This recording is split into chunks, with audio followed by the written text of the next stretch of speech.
자, 오늘은 요한복음 2장입니다. 요한복음 2장. 요한복음 2장.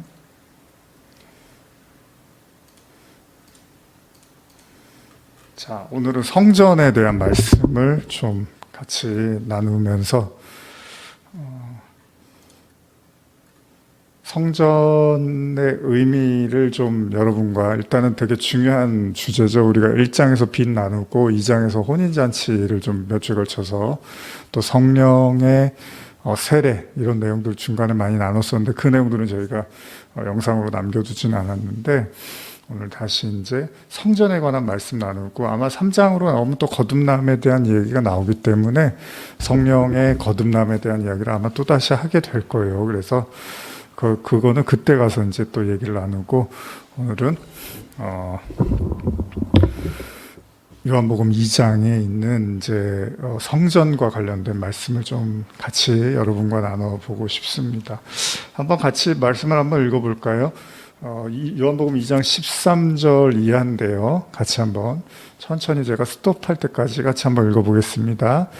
유대인의 유월절이 가까운지라 예수께서 예루살렘으로 올라가셨더니 성전 안에서 소와 양과 비둘기 파는 사람들과 돈 바꾸는 사람들이 앉아 있는 것을 보시고 노끈으로 채찍을 만드사 양이나 소를 다 성전에서 내쫓으시고 돈 바꾸는 사람들의 돈을 쏟으시며 상을 엎으시고 비둘기 파는 사람들에게 이르시되 이것을 여기서 가져가라.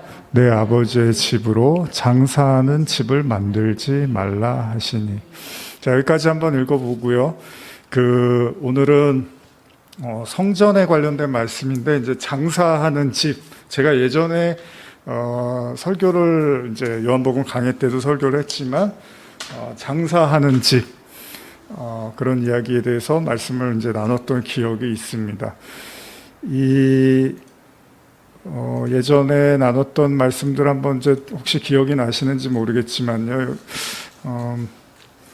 사실은 하나님께서 성전을 주시고 우리에게 그 성전을 통해서 이루고자 하는 것들이 이 본문상에서 봤을 때는 내 아버지의 집은 이제 기도하는 집이다, 뭐 이런 내용들이 담겨져 있잖아요. 그래서 너희들의 그 열심으로 그 아버지의 집을 장사하는 집으로 만들지 말아라, 이런 내용인데, 이 본문에는 지금 그냥 예수님이 화가 나셔서 돈을 엎으시고 사람들을 이렇게 내쫓고 이런 내용만 있어요. 근데 이 비슷한 본문이 이제 다른 데 기록이 되어 있죠. 그래서 거기에서는 이제 예수님께서 장사하는 집, 기도하는 집, 이런 표현을 쓰시는데, 요거 그냥 한번 제가 찾아서 읽어드릴게요. 누가복음 15장, 19장 45절, 46절 보시면, 성전에 들어가사 장사하는 자들을 내쫓으시며 그들에게 이르시되 내 집은 기도하는 집이 되리라 하였거늘 너희는 강도의 소굴로 만들었다, 이렇게 말씀을 하세요. 그래서 오늘 내용을 보시면 예수님이 이제 기도하는 집 이렇게 말씀을 하셨는데, 사람들은 어떻게 만들었냐면 장사하는 집으로 이제 성전을 만들었대요. 그리고 여기다가 예수님이 이제 한 말씀을 더 이제 강렬한 표현을 쓰시죠. 그게 뭐죠? 강도의 소굴, 이런 말을 하세요. 그러니까 이제 이게 같은 의미고, 이건 예수님이 이제 하나님의 뜻은 이런 거다, 기도하는 거다, 이렇게 말씀을 하신 거고, 그런데 인간이 이것을 장사하고 결국 강도의 소굴이다, 이렇게까지 이제 험악한 말씀을 하세요. 근데 이런 말씀을 하시니까 사실은 이제 예수님이 계속 핍박을 받을 수밖에 없죠. 그러면 여러분, 기도하는 집이 뭘까요? 기도하는 집. 기도원 가면은 이제 예전에 이렇게 기도 사람들이 모여서 이제 기도하잖아요. 그래서 이제 집회가 끝나면은 이제 갈 사람들은 가고 또 남아서 계속 밤새도록 기도를 하죠. 우리는 아마 이제 기도하는 집 그러면은 이제 그런 의미로 생각을 할 거예요. 근데 또 그것도 뭐 그렇게 생각할 수 있지만 성경에서 항상 예수님이 어떤 이야기를 하시면 이렇게 반대급부 개념으로 설명을 하시는 경우가 있단 말이에요. 그러니까 기도하는 집의 반대가 뭐죠? 기도하는 집, 기도를 안 하고 뭐 다른 거를 하는 거잖아요. 근데 그 다른 거를 예수님이 지칭한 게 장사하는 집이다라는 표현을 쓰시는 거예요. 사실 기도하는 거랑 장사하는 거랑 반대급부는 아니죠. 뭐 기도의 반대는 기도를 안 하는 거지만 뭐 이런 거 뭐 너희는 기도는 안 하고 수다만 떠냐? 기도하는 집이지 너희들 교제하고 그냥 놀러 오는 데냐? 뭐 이런 표현이 아니라 장사하는 집이냐 그래요. 근데 지금 상황에서는 예수님이 그런 말씀을 하실 수가 있어요. 왜냐하면 사람들이 거기다가 소와 양과 비둘기를 팔면서 환전을 하고 있고 돈을 바꾸고 막 이러면서 아수라장이 되는 시장 바닥 같은 모습에서 예수님이 이제 굉장히 화가 나신 거죠. 그래서 장사하는 집이라는 말을 한 거고 그 이후에 예수님이 강도의 소굴이라는 표현을 쓰세요. 근데 이 강도의 소굴에 대한 이야기가 사실은 요한복음에 등장을 해요. 요한복음 9장을 가보시면요. 요한복음 9장에 보면은 잠깐만요. 요한복음 10장이네요. 10장으로 가보시면은 여기서도 예수님이 반복해서 하시는 말씀 중에 하나가 강도, 절도 이런 표현을 쓰세요. 그렇죠? 그러니까 지금 이 내용은 사실 이제 누가복음에 나타난 거예요. 누가복음에 이 기도하는 집하고 이 내용은 근데 어쨌든 같은 사건이니까 우리가 보고 있는 건데 여기서 예수님이 그럼 예수님이 말하는 강도의 소굴은 뭐냐라고 했을 때 이 요한복음 10장을 보시면은 내가 진실로 진실로 너희에게 이르노니 문을 통하여 양의 우리에 들어가지 않고 다른 데로 넘어가는 자가 다 절도고 강도다 이런 말을 해요. 그러니까 우리는 이런 생각을 할 거예요. 지금 요한복음 2장에서 성전에서 장사를 하는 사람들을 보고서 예수님이 장사하지 마. 성전에 나와서 장사하고 돈 바꾸고 그런 데가 아니라 기도를 해야지 라고만 생각을 할 텐데 조금 있다가 강도의 소굴로 만들었다고 해요. 그런데 예수님이 요한복음 10장에서 강도와 절도를 설명을 하는데 뭐라고 설명하시냐면 양의 우리에 들어가지 않고 다른 데로 넘어가는 게 절도고 강도래요. 또 물론 이거를 이거하고 다 같은 겁니까? 라고 할 수도 있겠지만 여기에는 이제 여러분들이 이미 알고 계시지만은 이제 큰 그림을 봐야 되는 거죠. 그게 뭐냐면 이 강도의 소굴이라는 것이 예수님이 지금 예수님이라는 양의 문을 들어가지 않고 그냥 자기 마음대로 그 담을 타서 들어가는 그런 사람들을 강도 절도라고 말을 하고 있는데 우리가 생각했을 때는 강도 절도는 이렇게 훔쳐가는 거잖아요. 뺏어가고 훔쳐가는 거를 강도 절도라고 하는데 사실은 장사를 하는 거는 이해를 하겠는데 거기에 강도라는 표현을 쓰고 그리고 나서 또 예수님이 요한복음 10장에 강도 절도를 설명할 때 양의 문을 통해서 들어가지 않는 게 바로 강도 절도다 이런 표현을 쓰시는 거예요. 근데 이게 지금 다 모두 어디에 대한 말씀이냐면 성전에 대한 말씀이에요. 성전. 그래서 여기 보면요. 10장 8절도 보시면 한번 같이 읽어볼까요? 요한복음 10장 8절. 나보다 먼저 온 자는 다 절도요 강도니 양들이 듣지 아니하였느니라. 이런 말을 해요. 그러니까 예수님이 말씀하시는 절도, 강도 이런 표현들이 물론 이제 원어를 제가 보지는 않았는데 이 어쨌든 간에 예수님이 말씀하시는 강도의 소굴이라든지 강도 절도의 내용들을 보면은 어쨌든 예수님보다 먼저 와서 행하고 있다라는 겁니다. 그래서 10절도 보면요. 도둑이 오는 거는 도둑질하고 죽이고 멸망시키려는 것뿐이요. 내가 온 것은 양으로 생명을 얻게 하고 더 풍성히 얻게 하려 하는 것이다. 이런 말씀을 하세요. 그러니까 도둑질은 왜 하느냐? 당연히 죽이고 멸망시키는 거고 내가 온 거는 생명을 얻게 하라는 겁니다. 그래서 12절도 보시면요. 삭구는 목자가 아니요 양도 양이 아니라 이리가 오는 것을 보면 양을 버리고 달아나나니 이리가 양을 물어가고 또 해치느니라 하면서 13절을 보시면 달아나는 것은 그가 삭군인 까닭에 양을 돌보지 아니하며. 여러분, 삭군이 뭐죠? 여기 이제 또 등장을 하는 말씀이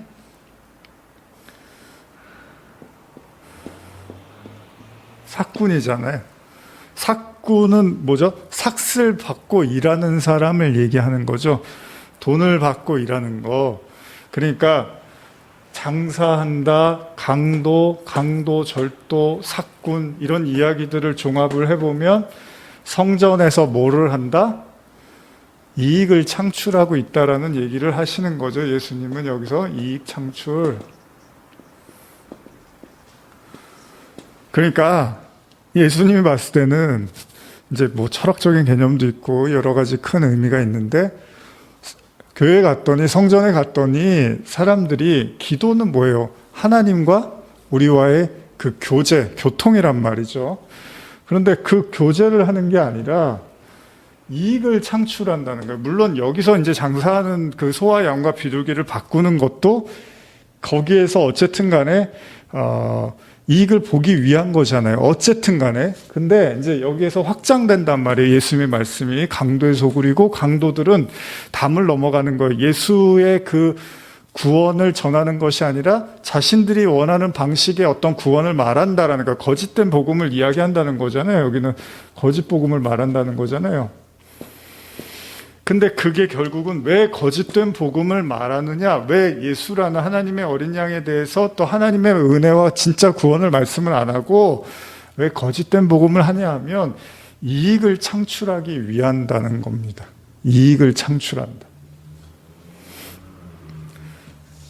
그러니까 이거를 한마디로 요약을 하면, 예수님이 봤을 때 지금 성전이 기도하는 집인데, 기도는 뭐예요? 하나님과 나와 교통이니까 하나님을 배우고 하나님을 만나고 하나님을 듣고 깨닫고 하나님과 계속해서 교제를 해야 되는 집인데, 사람들이 이익을 창출하는 집으로 만들었다는 거예요.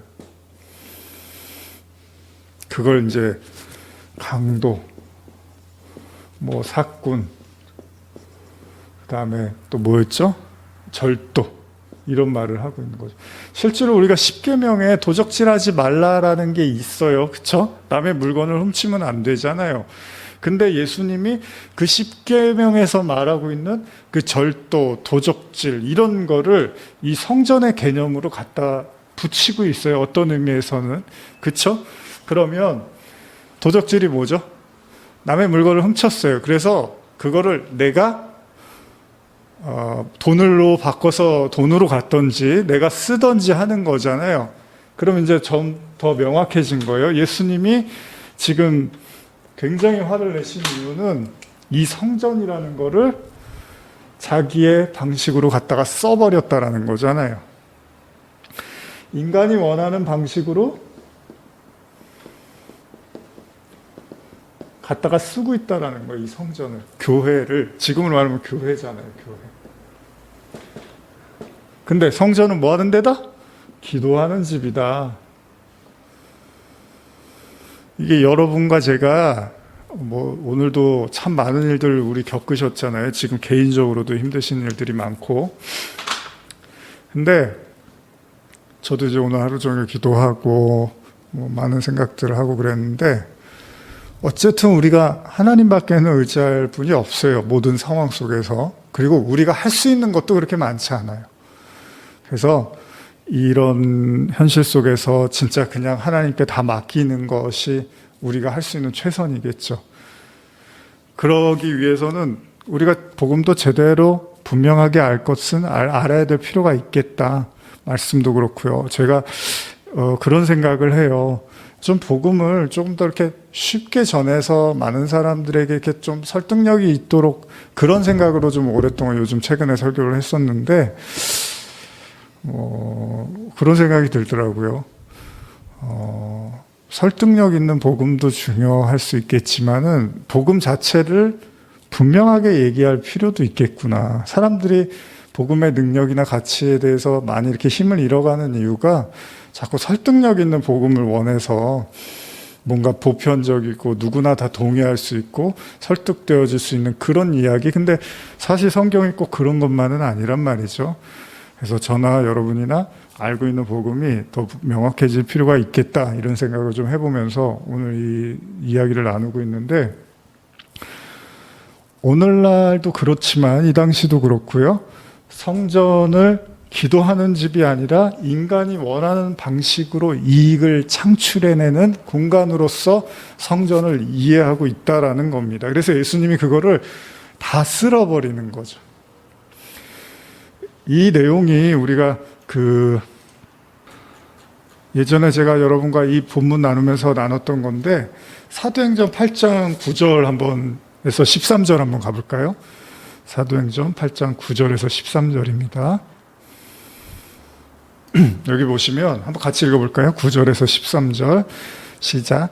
그 성에 시몬이라는 사람이 전부터 있어 마술을 행하여 사마리아 백성을 놀라게 하며 자칭 큰 자라 하니, 낮은 사람부터 높은 사람까지 다 따르며 이르되 이 사람은 크다 일컫는 하나님의 능력이라 하더라. 오랫동안 그 마술에 놀랐으므로 그들이 따르더니 빌립이 하나님 나라와 및 예수 그리스도의 이름에 관하여 전도함을 그들이 믿고 남녀가 다 세례를 받으니, 시몬도 믿고 세례를 받은 후에 전심으로 빌립을 따라다니며 그 나타나는 표적과 큰 능력을 보고 놀라니라. 근데 이제 문제가 뭐냐, 이 시몬이라는 사람이 뭐 마술사라고도 하는데 은혜를 받아서 너무 좋았어요.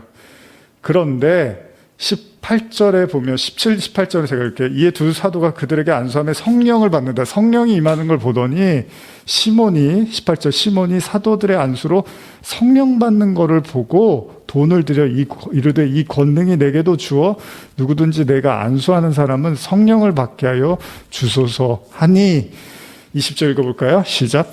베드로가 이르되 내가 하나님의 선물을 돈 주고 살 줄로 생각하였으니 내 은과 내가 함께 망할지어다.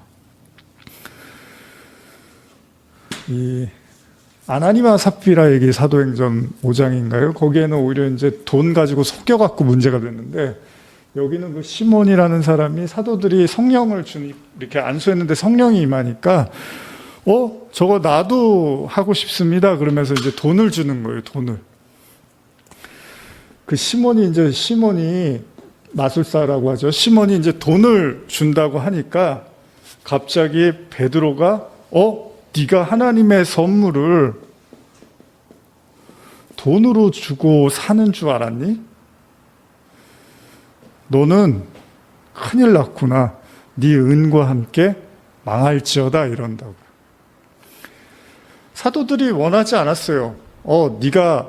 그래서 여러분, 제가 설교할 때도 그렇지만은, 돈을 많이 드리면은 하나님이 감동을 해서 어떤 복을 많이 줄 거예요. 이런 식의 과연 가르침이 바람직한 건지 우리가 생각해 볼 필요가 있는 거예요.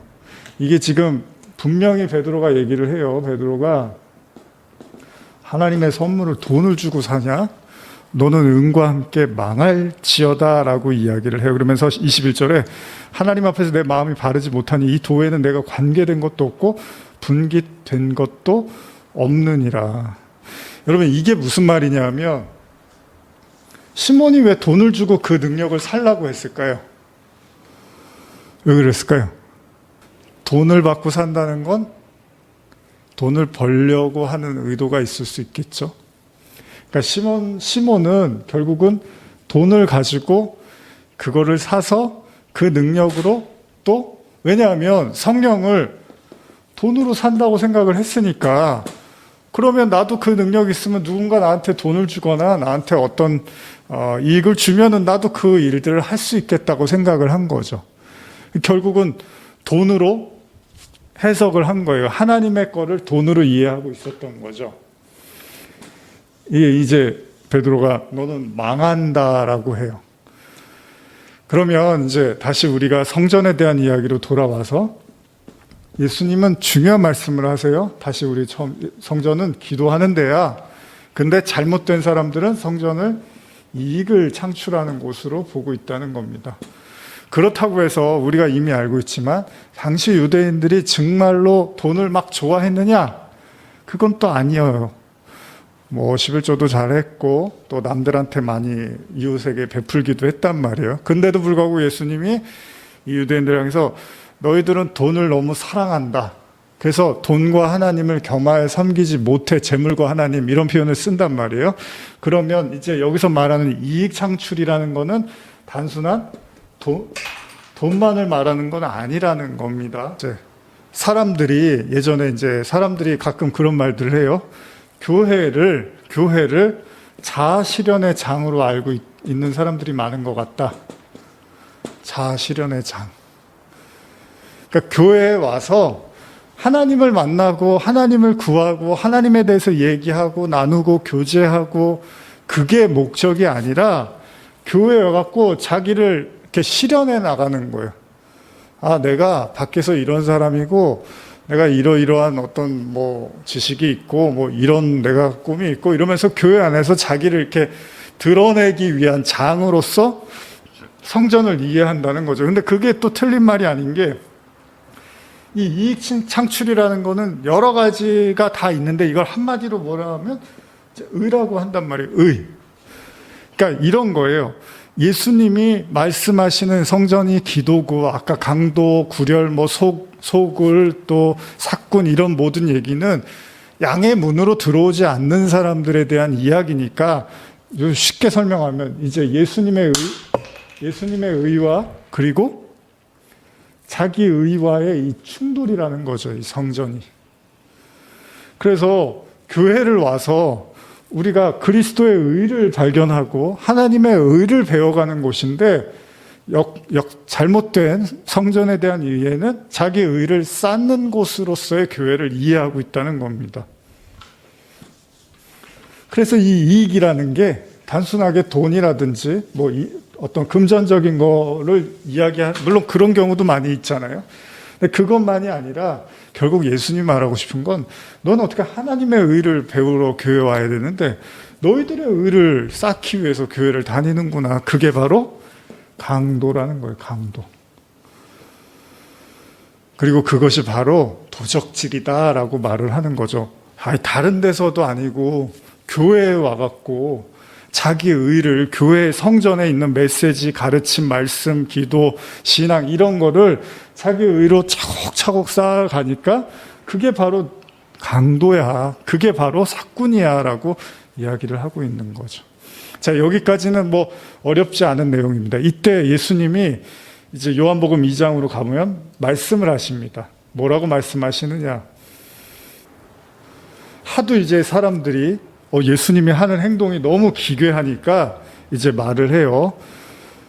2장 17절을 먼저 보면 제자들이 성경의 말씀에 주의 전을 사모하는 열심히 나를 삼키리라 한 것을 기억하더라 이 말을 하잖아요. 이게 이제 시편에 있는 말씀인데 하나님에 대한 열정이 오히려 하나님을 망가뜨리고 하나님의 전을 무너뜨린다는 거예요. 지금 보면은 이제 이것도 여러분들이 이해를 하실 거예요. 하나님에 대한 열심. 이게 말이 안 되는 거잖아요. 사실 하나님에 대한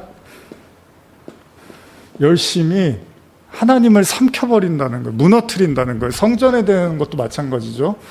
성전에 대한 열심과 열정이 성전을 망가뜨린다는 거예요. 이게 왜 다 그렇습니까? 자기 의 때문인 거잖아요. 그래서 대표적인 게 바울이 그 하나님에 대한 열심을 가지고 이제 그리스도인들을 핍박을 해 나갔던 것이 이제 하나님의 성도도 괴롭히고 예수님도 괴롭히고 성전, 교회도 괴롭히는 격이 되는 거잖아요. 자, 이거 모르지 않으십니다. 잘 아시는데 여기서 이제 우리가 생각할 게 뭐냐면 방향 자체가 완전히 다르죠. 그러니까 예수님이 보셨을 때 이 성전에 대해서 제대로 이해하고 있는 사람이 이제 거의 없었다라는 겁니다. 그렇죠? 여러분 성전은 우리가 이제 출애굽기 요즘 보고 있는데 성전 보시면 이제 성막에서 시작을 하잖아요. 출애굽기에서 이스라엘 백성이 이제 홍해를 나오고 광야에서 성막을 짓고 그 속에서 하나님의 이제 임재를 배워가는데, 그리고 나서 이제 솔로몬 성전이 세워지고, 근데 솔로몬 성전도 멸망을 합니다. BC 586년경에. 그리고 나서 또 스룹바벨 성전이 세워져요. 근데 또 이것도 파괴가 되죠.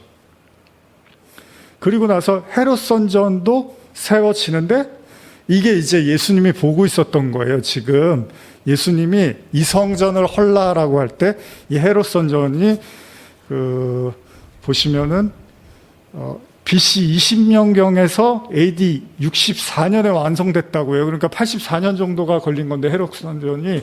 그러니까 예수님이 30세 정도니까 성전이 이제 막 지어지고 있는 상황에서 그 성전을 보고서 예수님이 이제 하신 말씀이에요, 오늘 얘기가. 그리고 그 얘기가 유명한 뭐죠? 이 성전을 헐어라 그랬는데, 그 헤롯 성전이 실제로 언제 무너지죠? AD 70년에 로마군에 의해서 완전히 무너진데, 그 횃돌이라는 말 아시나요? 횃돌? 옛날에 제가 그 성경 보면서 뭐 이렇게 가끔 이제 잘 쓰던 말이었는데, 그게 뭐냐면 돌 위에 돌 하나도 남기지 않고 완전히 무너지는 거를 횃돌이라고 합니다. 그래서 AD 70년에 완전히 무너집니다. 완전히 파괴가 돼요.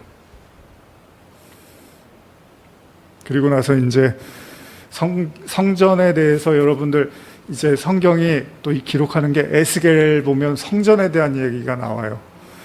그 성전이 도대체 뭔가. 그리고 이제 요한계시록 가보면 또 그 성전에 대한 얘기가 나오죠. 근데 어쨌든 간에 우리가 이제 예언자적 어떤 개념에서 이제 성전을 이해를 하려고 하고자 하는데 사람들이. 근데 예수님이 느닷없이 이제 말씀을 하시는 거예요. 지금 그 헤롯 성전이 지어져 가는 걸 보면서 예수님이 뭐라고 하느냐, 여러분들이 잘 아시는 말씀이죠. 네가 무슨 표적을 보여줄 거냐 그랬더니 예수님이 2장 19절에 너희가 이 성전을 헐어라 내가 사흘 동안 일으키리라. 그쵸? 근데 이것도 재밌는 거예요. 여러분, 되게 중요한 말씀인데, 뭐 제가 설교할 때도 예전에 많이 강조를 했지만, 성전을 보시고 예수님이 성전을 헐어, 이거 안 되겠다. 왜? 이게 중요한 거예요, 여러분. 왜 안 되겠다는 거죠? 왜? 물론 여기에 이제 두 가지 의미가 다 있지만, 일단 여러분, 왜 예수님이 이걸 보고서 안 되겠다고 생각하신 거죠? 성전을 제대로 이해하는 사람이 없었다는 거예요. 성전의 의미에 대해서. 그러니까 소, 양, 비둘기를 사갖고 제사장은 이제 뭐 각을 뜨고 해갖고 제사를 지내는 거잖아요. 그러면 이제 죄를 용서받고 이제 이 개념으로 성전이 계속 이용이 됐던 거잖아요. 그러니까 예수님이 단지 돈을 주고 팔고 이런 거에 화가 난 게 아니에요. 예수님은 사실 이제 유월절이기도 하고, 유월절이 뭐죠? 어린 양의 피로 구원을 받는 건데, 아니 지금 이렇게 와보니까 사람들이 하는 짓은 그냥 그거를 사다가 각을 뜨고 제사장한테 하고 먹고 그런 것만 하고 있는 거예요, 계속. 그리고 나서 난 죄 용서받았어. 이게 뭐라 그러죠, 이거를? 행위라 그러죠, 행위. 종교적 행위, 다른 말로 열심 뭐 이런 것만 남아 있는 거예요, 그냥. 그게 무슨, 이제 예수님이 봤어요. 이게 뭐냐는 거예요, 이게. 이미 예수님이 우리가 산상수훈 통해서 막 보지만은 십계명도 마찬가지잖아요. 십계명도 출애굽기에서 이제 십계명 받아다 유대인들이 아주 목숨처럼 지킨 거잖아요. 그런데 이 십계명도 또 여러 가지로 나눠갖고 또 얼마나 많은 또 계명들이 그 밑에 있습니까? 근데 산상수훈에서 그걸 다 깨버리시잖아요, 예수님이. 뭐 살인하지 마, 그거 아니야. 너 미워하는 것도 살인이야. 너 미워하는 것도 지옥에 가는 거야. 이런 얘기를 해버린단 말이에요.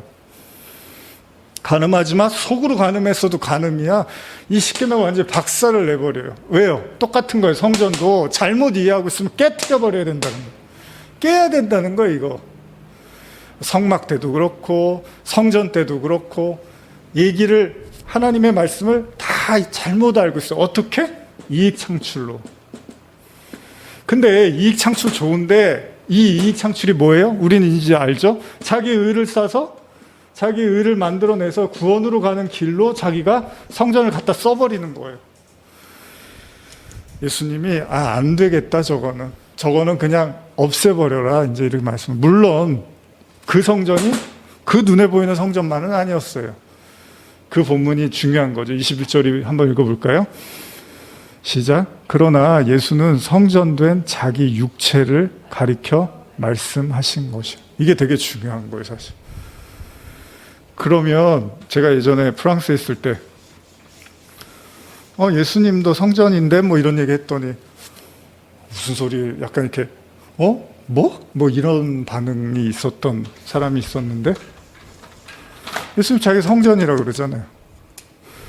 예수님이 자기가 성전이래요. 근데 눈에 보이는 성전도 있었단 말이에요. 근데 예수님도 자기가 성전이라고 그래요. 그랬더니 사람들은 상상도 못하는 거죠. 뭐라 그러죠? 야, 네가 뭔데 46년 동안 지은 이 성전을 무너뜨리고 3일 만에 일으키겠느냐라는 이야기를 하는 거예요. 20절에서. 그런데 이거를 제자들조차도 이거를 잘 깨닫지를 못해요. 그러다가 이 성경이 중요한 거예요. 2장 22절로 가보면 죽은 자 가운데서 살아나신 후에야 제자들이 이 말씀하신 걸 기억하고 성경과 예수께서 하신 말씀을 믿었더라. 이렇게 말씀을 하세요. 말씀이 써 있어요. 그러니까 예수님이 사실은 우리가 좀 더 이렇게 있는 그대로를 이야기한다면 성막도 그렇고 성전을 통해서도 그렇고 사람들이 하나님의 메시지를 제대로 이해를 하지 못했단 말이에요.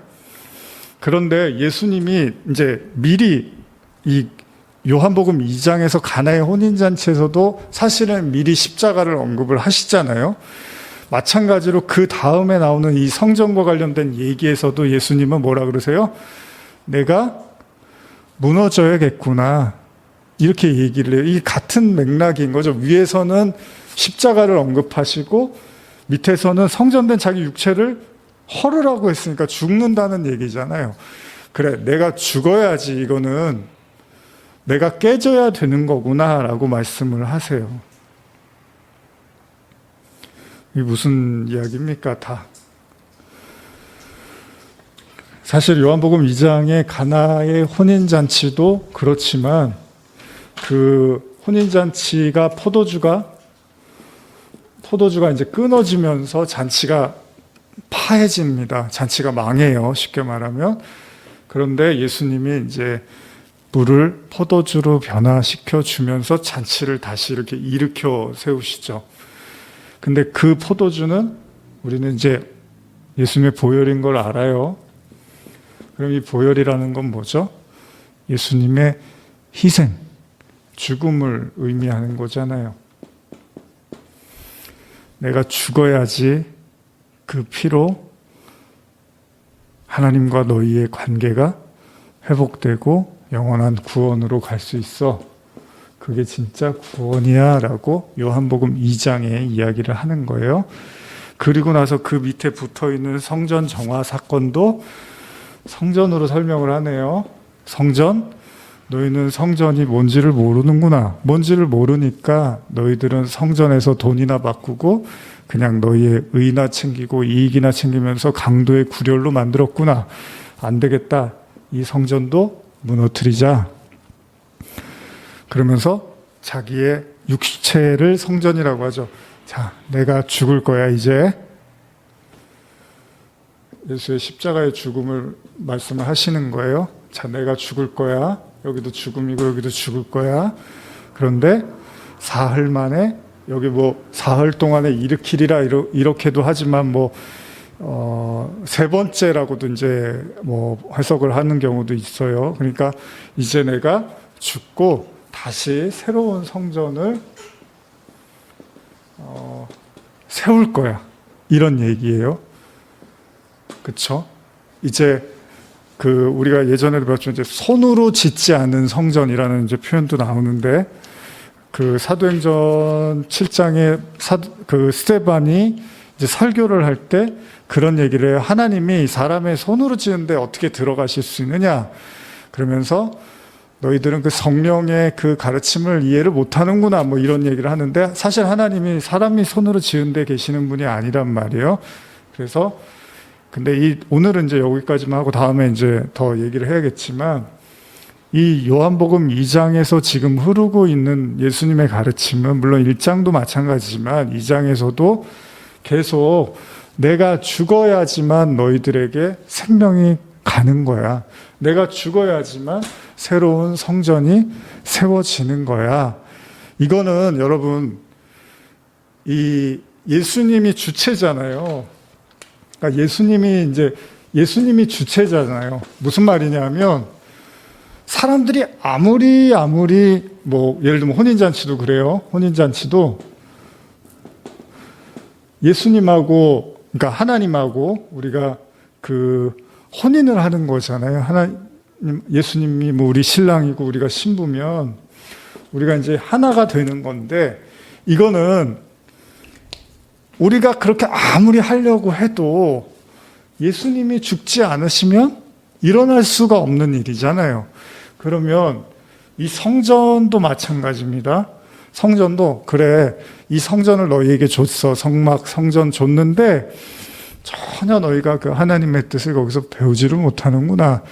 이거는 내가 죽어야지 너희들이 깨닫게 될 거야 라고 얘기하잖아요. 이게 주체는 누구예요? 우리가 아니라 예수님이라는 거죠. 그렇죠? 예수님이 죽으셔야지만 그 피로, 그 은혜로 우리가 이제 구원을 받는 거잖아요. 그러면 여러분 이제 마무리하면서 이제 성전에 대한 얘기는 다음 주에 좀 더 해야 될 것 같은데, 그럼 한번 그런 생각을 해보는 거예요. 여러분들이 지금 알고 있는 예수님의 죽음, 십자가라고 우리가 하는데, 그냥 막연하게 예수님이 죽으셨대. 아, 예수님이 나를 위해서 죽으셨대. 이제 이렇게 알고 있잖아요, 사람들이. 근데 이 십자가, 일단은 뭐 내가 그분과 함께 죽고 뭐 연합하고 이거는 좀 나중으로 쳐도, 본질적인 예수님의 죽음, 그냥 2000년 전에 일어났던 그 십자가의 그 죽음을 떠올리면, 자, 예수님이 죽으셨어요. 죽음의 의미. 작년에 이제 저도 아버지가 돌아가셨는데, 가끔 이제 아버지 생각이 나고, 볼 수 없잖아요. 만질 수도 없고, 들을 수도 없고, 그냥 이제 기억만 하고 생각만 할 수 있겠죠. 죽는다는 거는 더 이상의 이제 어떤 그 커뮤니케이션이 끊어진 상태이기도 하죠. 인간적으로 우리가 봤을 때는. 그래서 사람들이 이제 굉장히 아파하고 힘들어하는 거잖아요. 또 이제 우리가 시간이 흐르고 나이가 들면 또 어느 순간에 그 죽음이라는 이제 시간들이 또 찾아오기도 해요. 누구나 다 뭐 어떤 목사님이 우스갯소리로 어쨌든 뭐 예언할까요? 뭐 여기 있는 사람들 다 죽어요. 뭐 이런 얘기도 하지만, 그래요. 누구나 다 언젠가는 시간이 오면은 죽어요. 근데 그 모든 사람이 죽는데, 제가 예전에 어떤 드라마 이제 단막극을 보는데 그런 내용이었어요. 그 로봇에 대한 내용이었는데, 이제 뭐 나중에 인간이 없어지고 로봇들의 세상이 왔는데, 뭐 태양광에 의해서 이제 로봇들이 이렇게 움직여요. 근데 태양이 갑자기 이제 뭐 문제가 생겨갖고 빛을 발하지 않으니까 로봇들이 이제 조금 있으면 이제 사라지게 되는 거예요. 에너지가 다 고갈이 되는 거예요. 그래서 그 로봇 중에 하나가 너무 막 괴로워하면서 어떻게 해야 되냐고, 그러면서 인간들에게 질문하고 싶은 게 이제 생겨요. 그게 뭐냐면, 어떻게 인간은 죽을 줄 알면서 살았냐는 거예요. 그래서 도서관에 가서 인간 그 인문학 그런 이제 말해주는 그런 이제 뭐 로봇 같은 컴퓨터 같은 기계한테 가서 물어요. 어떻게 인간은 자기들이 죽을 줄 알면서 살아갈 수 있었냐?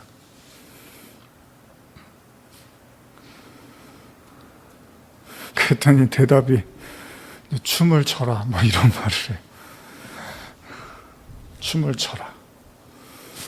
어떻게 보면요, 우리가 살아간다는 게, 물론 이제 어리고 젊을 때는 그런 걸 잘 모르지만, 시간이 흐르고 또 지금처럼 이렇게 생각지도 못한 우리가 그런 상황과 사건들을 보게 되면, 이제 굉장히 충격을 받죠. 제가 이제 라캉이라는 사람을 공부를 했었는데, 실제계라는 이제 말이 있거든요. 상상계, 뭐 실제계, 그다음에 그리고 이 상징계, 뭐 이런 게 있는데, 이 실제계라는 거는 이제 인간한테 잡히지 않는, 그러니까 인간이 도저히 감지할 수 없는 어떤 세상인데, 이게 어떻게 나타나냐면, 갑자기 내가 아는 사람이 교통사고를 당한다거나, 나에게 일어난다거나, 아니면 누가 갑자기 뭐 병에 걸려서 죽는다거나, 이러면서, 그런 세상이 있었어? 나는 그런 세상이 없는 줄 알았는데, 그런 세상이 있는 거예요. 그러면서 사람들이 이제 충격을 받는 거죠. 그렇습니다. 누구나 다 죽습니다, 인간은. 인간에게는 언젠가는 죽음이 찾아와요. 근데 이제 오늘 제가 이 마무리를 이렇게 하고 싶은데, 도대체 예수의 죽음하고 우리의 죽음의 차이가 뭐냐는 거예요. 왜 예수의 죽음은 고귀하고 고결하고 진리고 뭔가 의미가 있는데, 인간의 죽음은 인간의 죽음으로 구원을 이야기하지 않는단 말이에요, 기독교에서. 물론 타인을 위한 희생, 그래서 그 사람의 목숨을 살려줄 수는 있어요. 누가 죽을 뻔했는데 내가 희생해서 그 사람을 살리고 내가 대신 죽고, 이런 건 있어요. 그러나 성경에서 말하는 이제 구원이라든지 영생이나 이런 것까지 인간이 할 수는 없어요, 죽음으로써. 예수만 한다는 거예요. 그럼 여러분들도 오늘 그 요한복음 2장을 보면서 이제 가나의 혼인잔치와 그리고 이 지금 성전 정화 사건을 보시면서 둘 다 지금 예수님은 내가 죽어야 돼, 내가 십자가를 져야 돼, 이런 얘기를 자꾸 하시는 거예요. 그래야지만 너희들이 진짜 보혈로 구원받고 진정한 성전의 의미를 알고 뭐가 되는 거죠? 우리가 성전이 되는 거죠. 예수님이 죽으셔야지만. 물론 이건 이론적으로 우리는 알고 있어요. 예수님이 죽고 보혜사가 와서 우리 성령으로 우리 안에 거하시면 우리가 성령의 전이 되는 거잖아요. 근데 그 이전에 정말 여러분들은요, 이 죽음이라는 거, 예수님의 죽음, 어떻게 이해하고 계십니까? 나를 위해서 십자가에서 피 흘리셨대. 물론 그것도 틀린 말은 아니에요. 나를 위한 게 맞고요. 근데 더 어떤 깊이 있는 이 험난한 이 세대를, 이 세상을 우리가 살아나게 하기 위한 진짜 하나님이 주신 그 예수 십자가의 죽음의 의미. 예수를 믿으면 세상을 이긴다며요. 여러분과 제가 세상을 이기는 믿음을 주셨다며, 하나님이. 근데 못 이기잖아요, 그리스도인들이. 굉장히 지금 막 힘들어하고, 뭐, 쉽게 무너지기도 하고, 좌절도 하고, 신앙이 있다고 해도 얼마든지 그리스도인들이 넘어지고, 자빠지고, 무너지기도 하잖아요. 물론, 그럴 수 있어요. 그러나 정말 우리가, 그 십자가의 죽음이 정말 세상을 이기는 믿음으로 우리에게 그렇게 지금 나타나고 있는지에 대해서는 우리가 생각해 볼 필요가 있잖아요. 그럼 과연 우리는 예수의 죽음을 제대로 이해하고 있는 것인가? 물론 이거를 이제 연합이라는 능력으로 이제 우리가 체험해야 된다는 의미도 있지만, 이런 얘기를 하고 싶어요. 예수님의 죽음의 가장 그 근본적인 이유는 뭐죠? 뭐죠, 여러분? 쉽잖아요. 왜 죽으셨죠? 죄 때문이에요, 죄. 근데 무슨 죄? 자, 하나님이 계시고, 여기 인간이 있어요. 근데 이 사이에 죄가 가로막고 있대요. 근데 죄가 뭐가 가로막는 거죠? 뭐가 가로막죠? 성전을 줬더니 강도의 구렬로 만들어요. 듣지를 못해요. 이해를 못해요. 깨닫지를 못해요. 알지를 못해요. 하나님의 말씀을 강도의 구렬로, 소굴로, 도적질해서 이 얘기가 중요한 거예요, 여러분. 에덴 동산에서 쫓겨났던 원죄를 가만히 보면 제일 나쁜 게 뭐냐면요. 제가 이렇게 저도 많이 묵상을 하는데 하나님이 제일 싫어하는 게 뭐냐면 내 힘으로 그냥 살겠다는 거예요. 하나님이 이 만든 터전에서 하나님 도움 안 받고 제 힘으로 그냥 살아볼게요. 그걸 이제 하나님처럼 됐다고 하는 거거든요. 그걸 죄라고 해요, 사실은. 그래서 선악과 먹고서 나도 하나님처럼 한번 살아볼게요. 이제 이렇게 된 거예요. 그걸 죄라 그래요. 그게 원죄예요, 그게. 근데 하나님 봤을 때 인간은 스스로 존재할 수 없는 그런 존재예요. 스스로의 힘으로. 그러니까 여러분들 제가 오늘 그렇지만 여러분들이 고민을 하고 걱정을 하고 저도 오늘 병원 갔다가 이제 뭐 좋지 않은 이야기를 듣고 왔는데 그런 거 맨날 걱정해봤자 우리가 할 수 있는 거는 하나도 없어요, 사실. 근데 우리는 이제 우리가 뭔가 할 수 있다고 생각을 해요.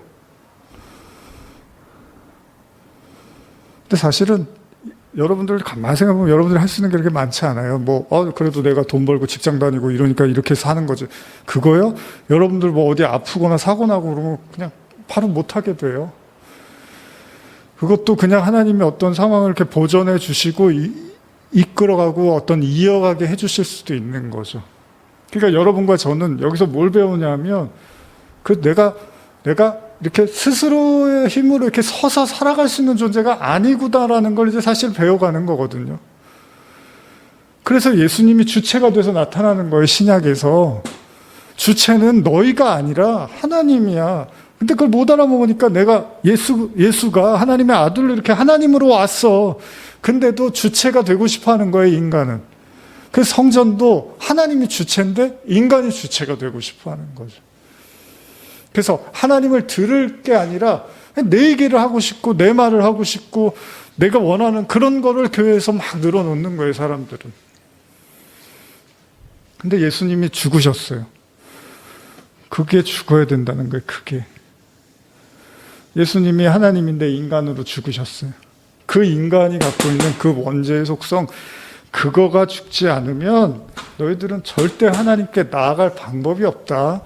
그 대표로 예수님이 하나님의 양으로 제물로 이제 죽으시는 거잖아요.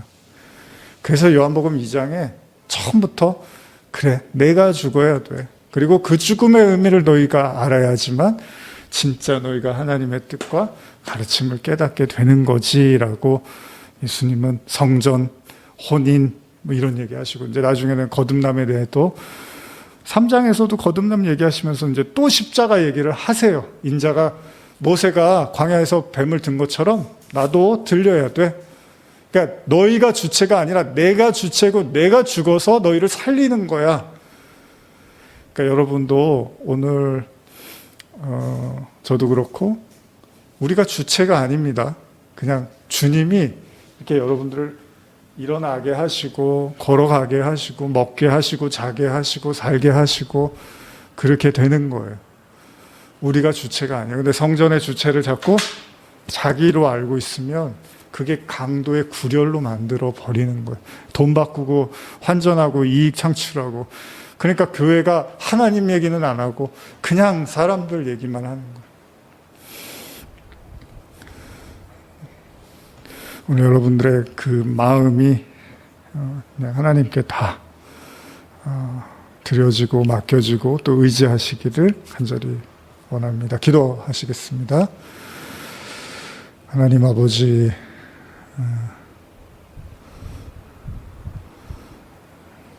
우리가 주인이 아니라 하나님이 주인입니다. 그렇다고 우리가 종도 아닙니다. 하나님의 자녀입니다. 하나님이 예수 그리스도를 보내시고 그 죽음으로 우리를 살려내시고 우리를 성전으로 만드실 것을 믿습니다. 오늘 지치고 상한 우리 성도들 주님께서 돌봐주시고 위로하여 주시옵소서. 이제 이후에 또 나눔의 시간에 더욱더 또 많은 교제들이 있게 해 주시옵소서. 예수님의 이름으로 기도합니다. 아멘.